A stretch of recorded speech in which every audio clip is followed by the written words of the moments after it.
దేవస్థానం యొక్క trust board మెంబర్ల ప్రమాణ స్వీకారోత్సవానికి చేసిన పెద్దలందరికీ కూడా స్వాగతం.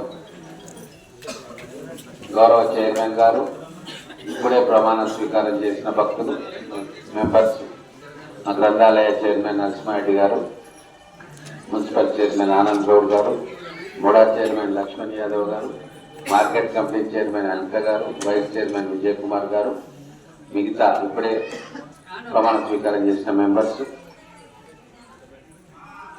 గ్రామ ప్రజలు, అలాగే పాత్రికేయ మిత్రులు అందరికీ నమస్కారం. గత సంవత్సరం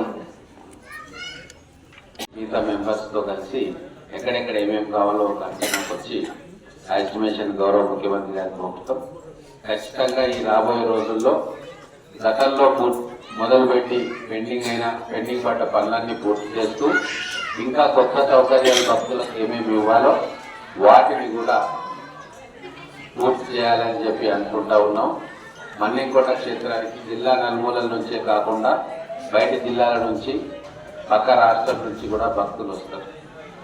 వెంకటేశ్వర స్వామిని వచ్చేందుకు మన్నెంకోట ఒక పవిత్ర స్థలంగా అందరూ భావిస్తారు. కాబట్టి భక్తులకు ఎటువంటి అసౌకర్యం కలగకూడదు.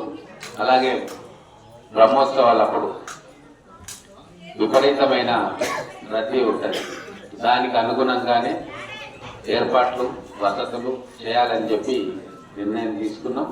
ఖచ్చితంగా రాబోయే రోజుల్లో ఈ క్షేత్రాన్ని మరింత అభివృద్ధి చేయడానికి మా ప్రభుత్వం కానీ మేము కానీ కృతనిశ్చయంతో ఉన్నాం.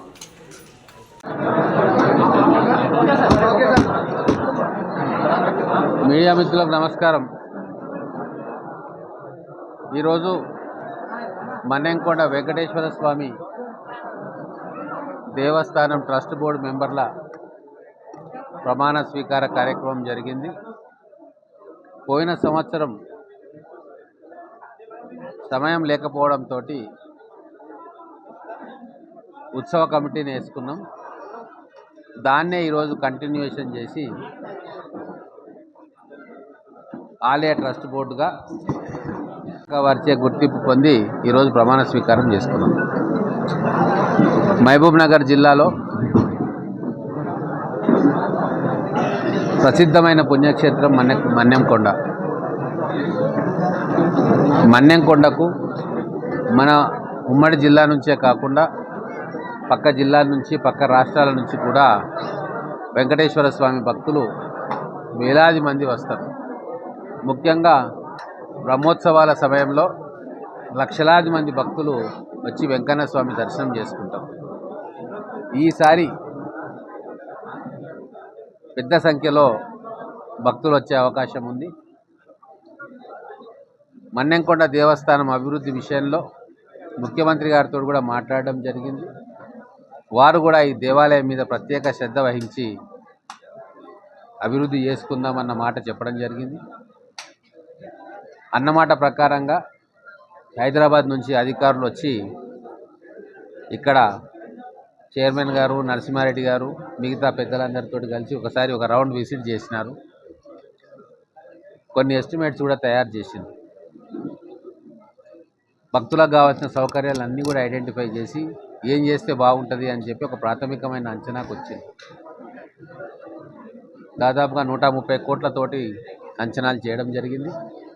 మళ్ళీ నేను 2-3 రోజుల తర్వాత ఈ హడావిడి తగ్గినాక మళ్ళీ వచ్చి నేను, చైర్మన్ గారు, మిగతా పెద్దలు అందరూ మళ్ళీ ఒకసారి మొత్తం తిరిగి ఇంకా ఏమైనా ఫెసిలిటీస్ మనం చేయొచ్చా,